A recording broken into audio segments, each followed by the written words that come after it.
தேவ கிருபை வழங்கும் இன்றைய மன்னா.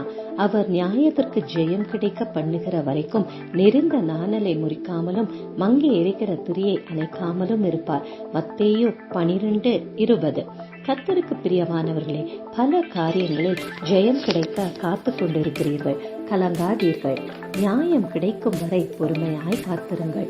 அவர் அற்புதர். நீங்கள் எளிதாய் ஜெயம் கொள்வீர்கள். பொறுமையோடு காத்திருங்கள். உங்கள் நியாயத்திற்கு ஜெயம் கிடைக்கும். மன தெளிவுள்ளவர்களாய் இருங்கள். பொறுமையோடு காத்திருங்கள். கர்த்தருக்கு காத்திருக்கிறவர்கள் வெட்கப்பட்டு போவதில்லை. நீங்கள் எல்லோரும் திடமனதாய் இருங்கள். அவர் உங்கள் இருதயத்தை ஸ்திரப்படுத்துவார்.